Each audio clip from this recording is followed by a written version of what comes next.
Authenothémétia, chers frères et sœurs, et vous qui nous faites la grâce de nous suivre et de nous recevoir chez vous, bonjour. Et recevez les salutations de la direction du centre de mission en Polynésie.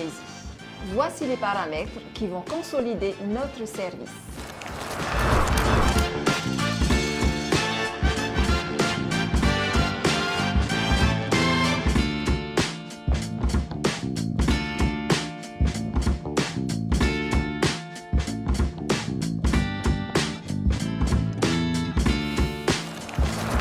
Sans perdre un instant, je vous invite à continuer notre voyage spirituel avec ce prochain tableau.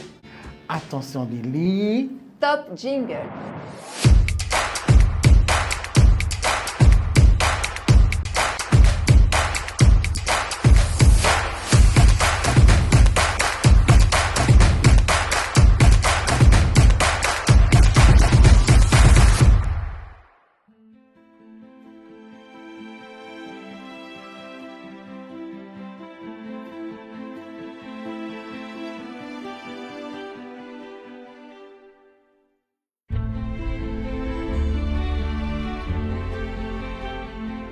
L'appel à adorer Dieu à travers les Écritures est de cultiver la connexion spirituelle. Cultiver notre relation avec Dieu est l'une des expériences les plus profondes que nous puissions avoir. Cependant, nous sommes appelés à partager notre connexion en tant que croyants et disciples. Notre connexion vitale avec Dieu est renouvelée et renforcée lorsque nous nous approchons de notre prochain avec un cœur respectueux. Je vous invite à vous joindre à moi pour un entretien spirituel avec Dieu. Prions. Seigneur, Dieu de la vie, chaque chose porte en soi le signe de ta présence, mais surtout dont tu as mis dans l'homme le sceau de ton amour. Tu nous as donné ta vie pour que nous apprenions à partager ton amour incommensurable dans un service de grâce et de vérité. Seigneur, accorde-nous à tisser des relations de simplicité et de solidarité, à rendre visible avec notre vie ta présence qui donne joie et sens à toutes choses. Puisses-tu, par ton Esprit Saint, à travers les Écritures, nous permettre de cultiver notre cœur, notre intelligence et notre volonté à vivre en toi, pour goûter à ta sagesse et te rendre culte avec notre vie. Amen.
chanterons, oui, nous louerons le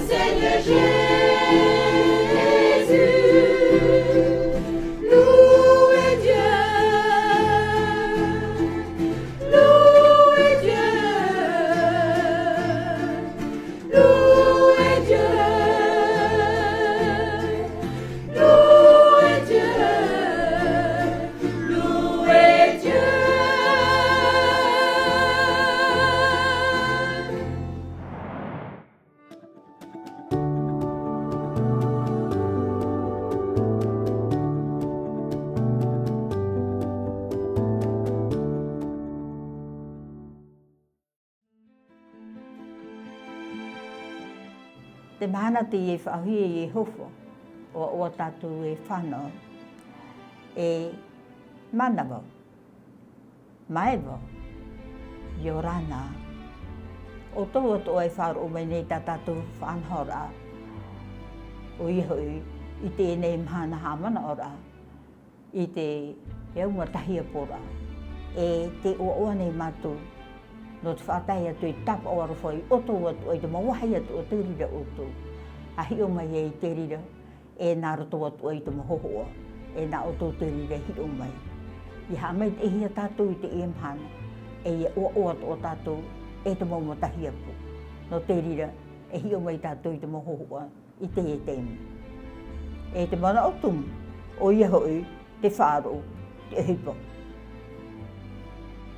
I te mō te matahiti, ha mohia mai e te ama amui, e te horo nei mami whemano, I tōna tiara, e ia rata I tūhine ama amui, I a ui rato I taua tau, e me tuito to mō tūhine, I rato I te hipa mitinare, tāre rai te mō mutu. Nā tērā I tauturu e whaituito ia e ruto I tāutawi nira. Te e te mahana iritira I tapuru hipa te motuahine. I roto ia I te anguira au itra era I Tarawao. E no te rira o tioti a on o te preritini I taua tauru. E ha maruru ia ratu. Te e te mowhea, te veit o nei te mama, te I tērā tātou I te imo matahi apu. I roto, ai te whahau ratu, te te tono arara, no tamari. O itara era, e ua tupu mai o nā rato I te hipa mitina re I te rāratau. E rawe hei mo tāmini te irawu. E I hara e mo ia tātou te vene te heura. A itara era, I tēngai te pēi tu pirowhetau itara era. E ua horo ona I te ho e parau whawhaura. E riro o porine tia nei I whahio I tō te ao nei. No atu to o tō iti. Ai tira hei te mō tāwini, o iho I eit mō te ara au tau ara, are ara I te imhana, kua tupu mai te parohia. E whati ehia mai e te e wharepure, I riro e hamana ora ai ana, I tōna taera amai, I ne heu, I te aiwi I Tarawao, maruru I te wharora amai. Te e tere te e no mātou, no te pupu, e tauturu I te uhepa mitinare. E nā te motua hei nei o te pai au e tauturu, e tira tō atu o wau. O a dēra te wehi nei, o wau, e o mama katopu. Are e rā te mea tō mātou mo orimitua, tō tātou ia e piti tōpo Bele, William, e tō tātou hapi e veneria, Isidore hoi ore, e mātou ia I tāre ai ruto I te ia tere. E mea hei te ua, I ruto I te ia tere hare a mātou. No te mea, warawehia te mo hapira, e te veinoara, se e pi taua taua. E no whiwhino maira o hao, I ruto I te rā tau vero, e a tahira te maura au hamata mai e tupu. Are ara te tāta, e na hei e parau, ha tapapahoa rātou I te purera. E te veirei hoa, te arata I rā teito I ruto pui a rātou. Te e teime, te whāri ihi ara mātou no tio I rā mai. Ha maruru toa, I te maumero no hao, e amanu, te angui mai, e tēnō to atu I tō here tue. Tai te hoa mo teime, angui tō me here tue I ruto.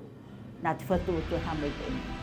Te e tātou I hao, I ruto I te maumataiti I tau tēne mhanere, e I wahuru mahitu, e te ie tere, e te vene tō tātou hapi e veneria o gār, o wau, e te vei whahauturau I te hipa, te rā tere ruto I te ia rurura, e I ruto I taua rurura reira wehia e te mau oroa, e whatoroa rā, e ua mautu o te mau tuahine I te autau ara ai tau mo teime. E te ie teime, e whatoroa nei a mau so therefore low, ia ahu ura, e preti puteo, e tawini hoi no I tumetia, no te ama no hao. E no te rira, ha maruru I te whatu, I tōna here, tōna arofo, te vehi mai te taua, e riro, e tauturu rā, I tāna motomarini, e sio te tino te whenua nei. Maruru. te e tātou i roto i te wharepure a te heito o tumora i tupu ai. Te e hora, te hama, te tamohia nei te e nā tamari. Te rewehia te oro o papitora o tautigi e mo oro o matamu i te umoru a mei te o tau ara i roto i te toro o tahua. Te e rā teime, teime e horo ora ai te waru. No te ria te i te mea rato i tō tātou mo tawini i roto i te e teime no te tamaura i te e nā tamari. No sea te e no regis o i ho o tihau tāne pāu. Iora i tupu ai mau mero te mau papu i te tareke i te i whingu. Nā te atua rato e hamai te eme. No te reira, hi o mai tātou i te piti o te hoa. Te wharepure te whare mitinare i te matangu. Te mahana, wa wahihia ona no te mea, wa hamani mai te wharepure ra api. Te hora wa te e hora rawe ra ohipa rima nā te mau tuahine. Te hapihia nei, te i tērā tātou i te hipē, te ia tapere ona te arata i tuhine ama ahu i rito i taua taura. No te rira, i tae o i te whenua tupu ai, no e sio i ato tōna ti ara, arata i tuhine. No te rira, hamai te tātou i te atu, te horo omai nei tō tupu ai mo tawini i tō rātou ite, ia mātou tae atu i te enei whenua. Au e tene hen he te imhana ai te whahautera no te mea ua tae te wero toa i te e whenua ua tauiro ai te whahaute e miti i te whahauhi atu. A ti anu tunu te rira, te whaaro ora, te wenoa reira tui tātu. Maruru.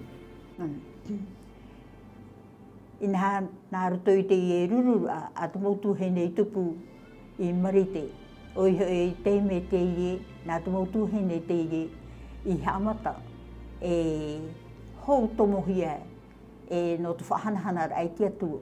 Nā roto i te rā, warawahia te hamuri rā te mautu hene i roto i te ie nei hiero ua tahei te awa o te mautu hene o pori netia nei i roto.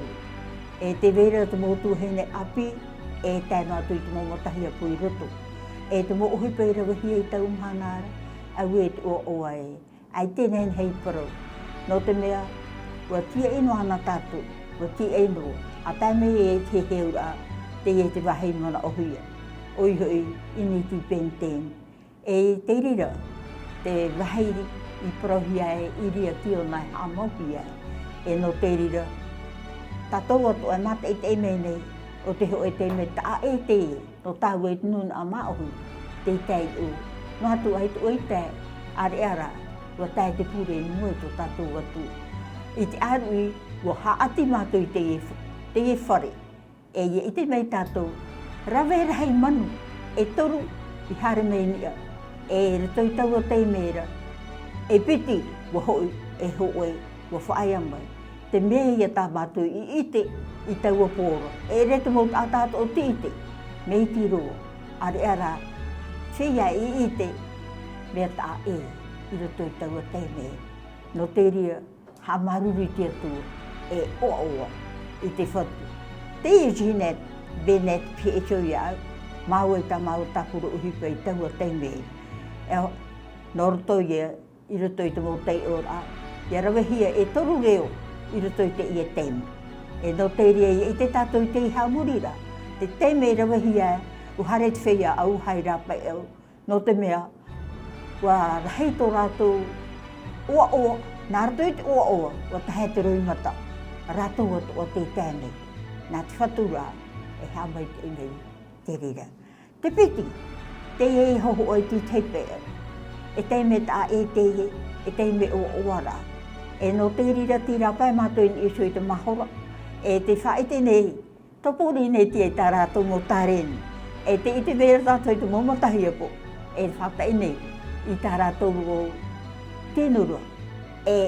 Mo tuahene ana te himene. Te whaite nei i tō tātou huru. Ko e te mei tātou, ua oto rātou, treira. Mātou te e ora nei. Maruru i te atua, ua tae e o tahe te awai te e nei wahi. Nā te atua e hamai te ina. I roto i te iho o tātātou mā te e mei nei, e mhana te i e no te iritira, i te wha i te rā, a te ama amui.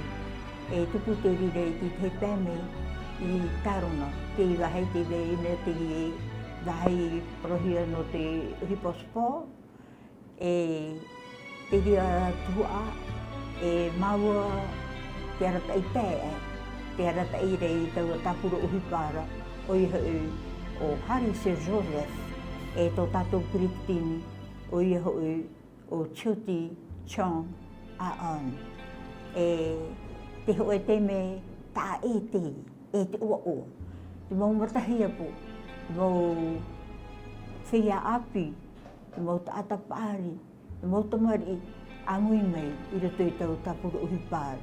E te vera te mau tataura ai te pō, e mea rehei te mau uhipa whahihia, i rawahia. E te i te mau tata, no te piatoroa, o i hui o te uiri o popo e te mono te i a shuvante, i roto i tau a teimera, ua whiwhi o ia, are ara tōna mō tata tauturu iana, te hare mei, no te iritira, no te rira, e ita te rira mō mea e mohia. Ko te oto i te hipē, ko i te rā, ko opere i tā rātou mō tāreni, ia i te mei te ui no te e mhana, no te reha maruru i te atu.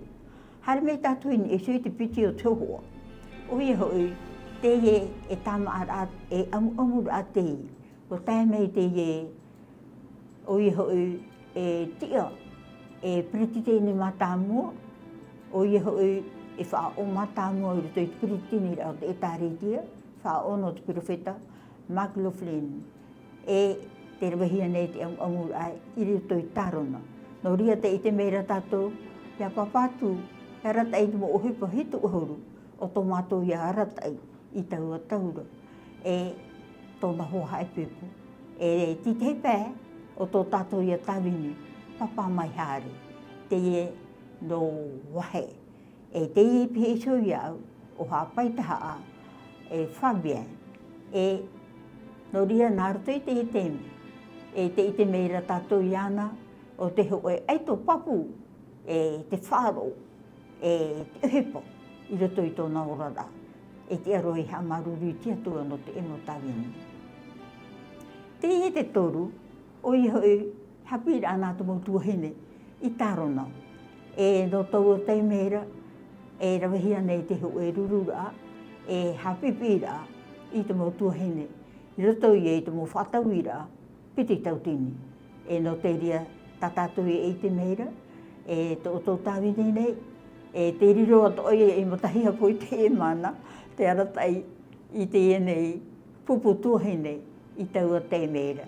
Te i te meira tātou i a mama Rosina, e tēnā atu i a mama Rudei, i Ivan Rudei, ki te hepe au, e te wahiturua.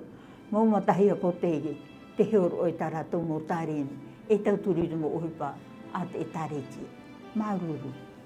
E varua aroha te tau mai, i te e wahi moa e te turae, tarona i te ama ahurura, tarona kuna o te e waheria. E varua aroha te tau mai, i te e wahi moa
Te rie roto I te hoa, o I e whai te tere atu o te ie te paripare, e puhapara au tuawhare.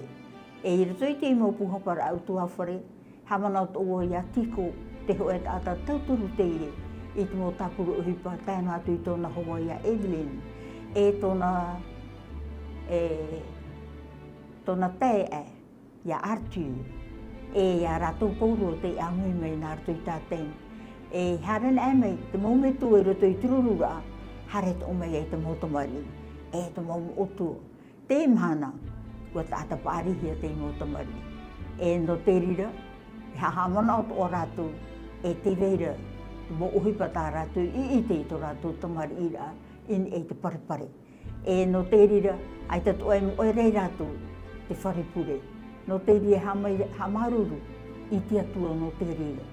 E nene to e proprau, roto I puhapara a utu awhare, a mui mei to o tō monutu, me pōwe e rawehia to mō apora a mana hope to o I roto. No te ria I rawehia te e mō tua ohipa, e rawehia, e piti to ara tua, ia nen he te mō amuira ato o to monutu, e I te e hato mō ohipa e rawehia. No te ria hamaruri te atua. Rawehe tua mō ohipa, e rawehia, te e rātu wahai eoti no te e teimi, māruri wharu ora amai. Te hoa tā tātou hi o mai nei, ki mo orea tātou.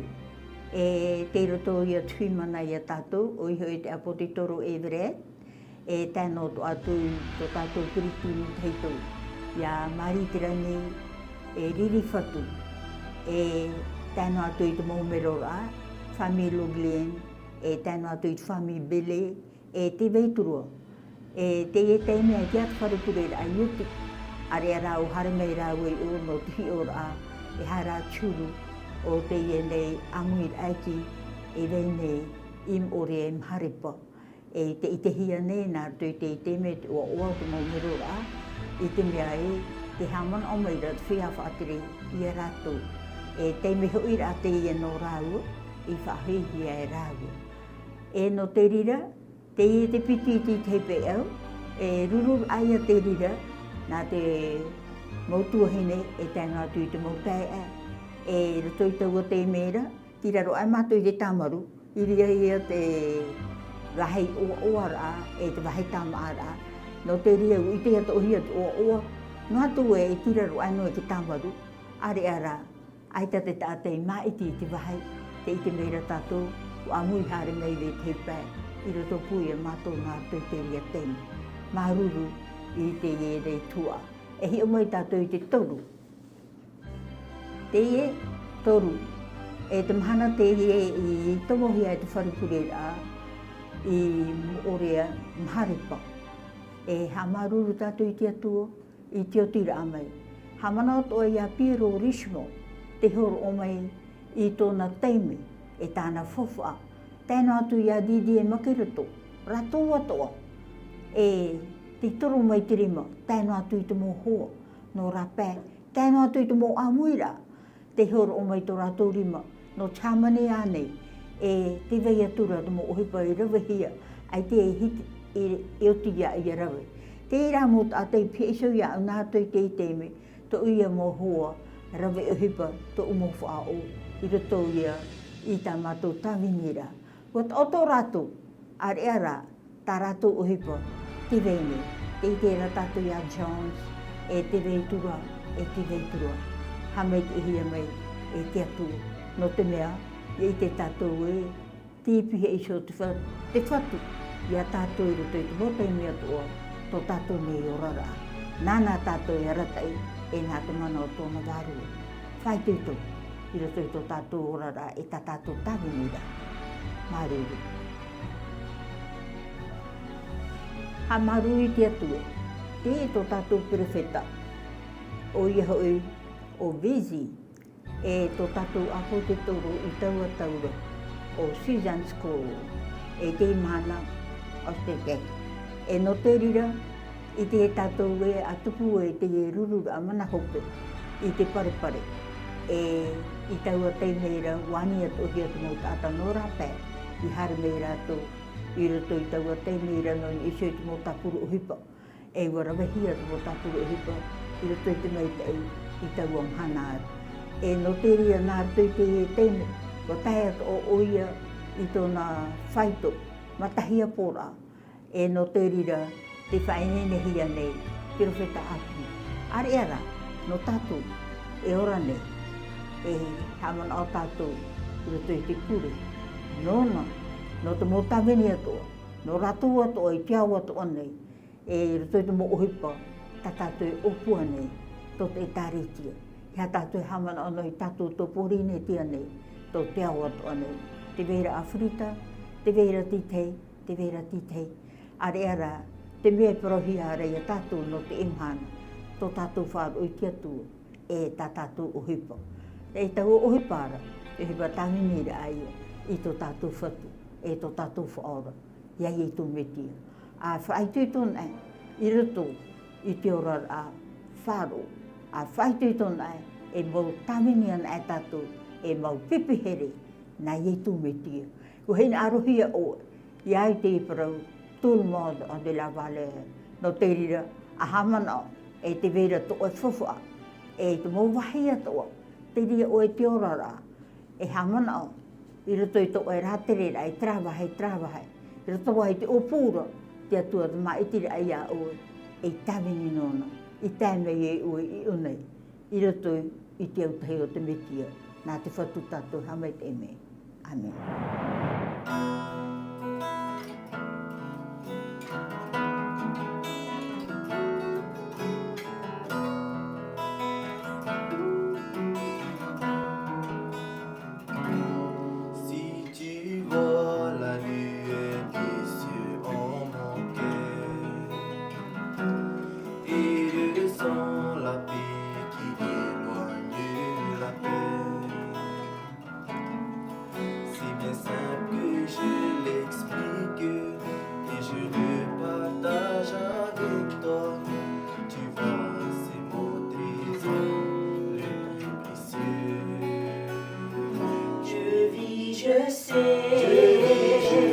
Je sais qu'il m'aime, je sais qu'il m'entend et qu'il répond quand je prie.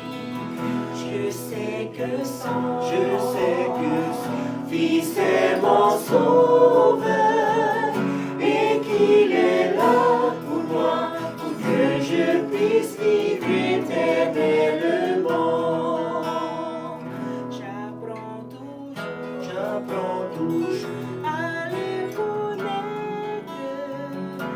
Avec l'eau qu'il me donne, je n'aurai plus soif. Son évangile remplit mon âme. Avec toi je progresse, j'ai confiance en mon sauveur Jésus-Christ.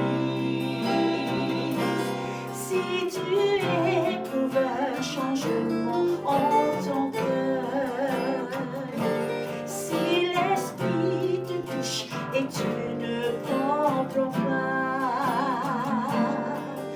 ouvre ton cœur et écoute la vérité, tu comprendras. Je t'exprime avec foi mon témoignage. Je vis, je sais qu'il m'aime.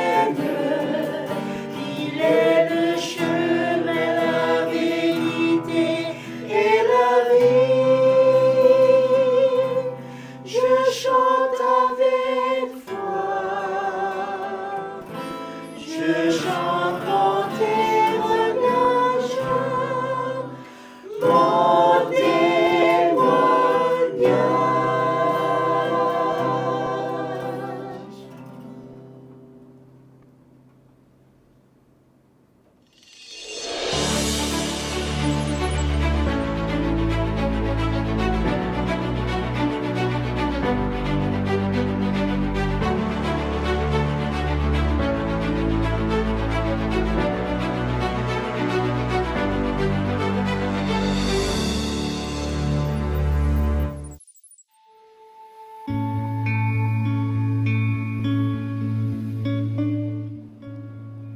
Chers frères et sœurs en Christ, recevez les salutations fraternelles de l'Église de la communauté du Christ. Avant de commencer mon message de ce matin, j'aimerais souhaiter à tous les Mathiapo, dont j'en fais partie aussi, une bonne fête, car aujourd'hui, dans l'Église de la communauté du Christ, nous célébrons dans nos congrégations cette journée spéciale dédiée à tous nos Mathiapo. Bonne fête et longue vie à tous. Notre thème d'aujourd'hui, la foi et les œuvres. Et notre lecture se trouve dans Jacques, chapitre 2, versets 1 à 17. La lecture qui nous est proposée aujourd'hui aborde plusieurs thèmes importants, notamment la partialité, la foi et les œuvres.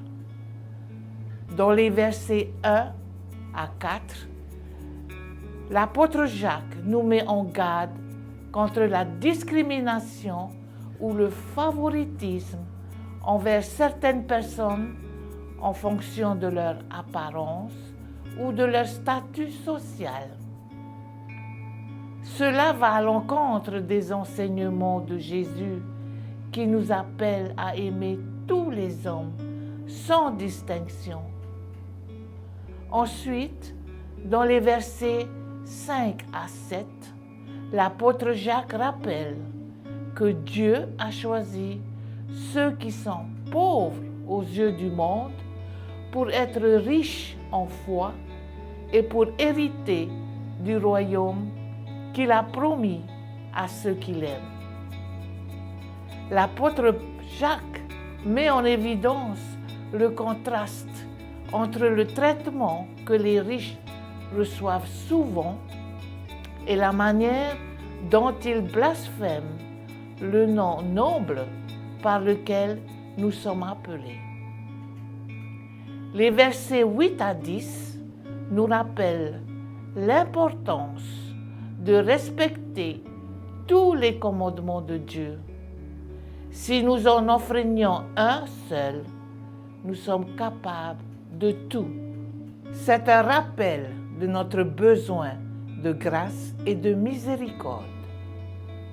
Les versets 12 à 13 nous exhortent à parler et à agir comme ceux qui seront jugés par la loi de la liberté. Car le jugement est sans miséricorde pour celui qui n'a pas fait preuve de miséricorde. La miséricorde triomphe du jugement. Enfin, dans les versets 14 à 17, l'apôtre Jacques nous enseigne que la foi sans œuvre est morte. Il ne suffit pas de dire que nous avons la foi. Nous devons la traduire par des actes et des œuvres. En somme, cette portion de l'apôtre Jacques nous exhorte à éviter la discrimination, à respecter tous les commandements de Dieu, à faire preuve de miséricorde et à manifester notre foi par nos actions. La Bible, elle, enseigne que la foi et les œuvres sont deux éléments indispensables de la vie chrétienne. Dans le livre de Jacques, au chapitre 2, verset 26, il est dit « comme le corps sans âme est mort, de même la foi sans les œuvres est morte. La foi et les œuvres sont donc liées. La foi donne naissance aux œuvres et les œuvres confirment et renforcent la foi. Comme le dit l'apôtre Jacques au chapitre 2, verset 18, « Montre-moi ta foi sans les œuvres, et moi, je te montrerai la foi par mes œuvres. » Il est essentiel, chers frères et sœurs, de nourrir autant sa foi et ses œuvres. La foi sans les œuvres, c'est comme un arbre sans fruits, et les œuvres sans la foi sont comme un bâtiment sans fondation. Pour cela, chers frères et sœurs en Christ, restons unis dans l'amour inconditionnel de notre Seigneur et prions Dieu afin qu'il nous guide dans notre quête. Pour clore notre rencontre, je vous invite à réfléchir sur les alternatives que vous et votre congrégation peuvent apporter au monde pour révéler l'amour de Dieu. Et pour vous aider à trouver une réponse, je vous propose de vous appuyer sur le principe permanent suivant, la valeur de toutes les personnes. Merci pour votre présence et votre fidélité et que cette semaine soit une bénédiction pour chacun d'entre nous. Amen.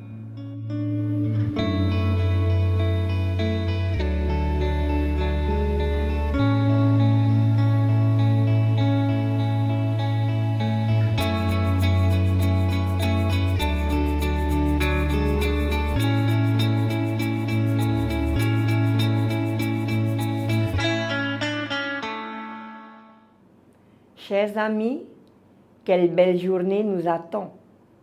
Vous savez que le voyage du disciple à travers les générations met en lumière un héritage incomparable.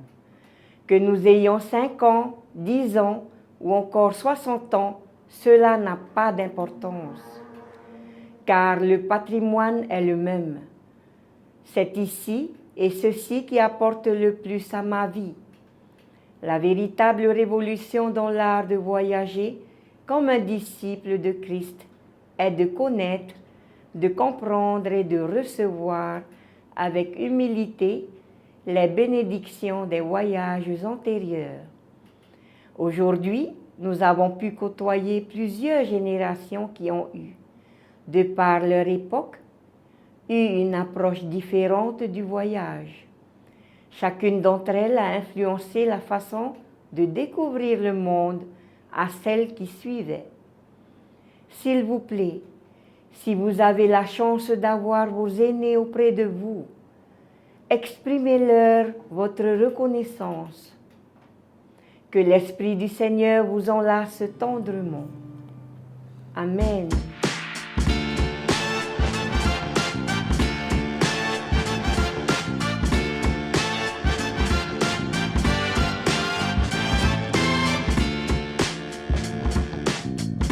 Voilà les amis, nous sommes arrivés au terme de notre programme.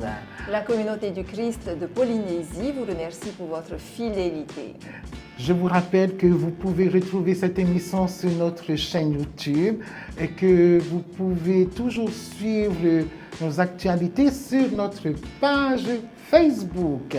Et surtout, n'oubliez pas de partager et de liker nos émissions. Frères et sœurs, n'oubliez pas, un service en présentiel est toujours d'actualité. Donc, n'hésitez pas à rejoindre vos congrégations respectives pour célébrer entre amis et en famille la grandeur de Dieu. La communauté du Christ de Polynésie vous embrasse tendrement. Et surtout Lily. N'oubliez pas, soyez une bénédiction tant attendue de Dieu.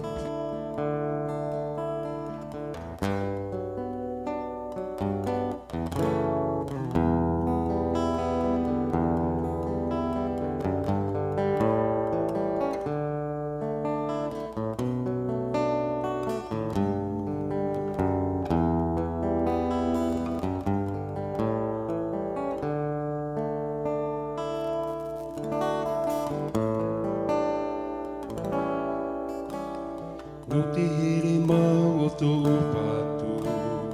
Ai tau ia i mai tinoa, i te huru o te taata, e mea po whaanona.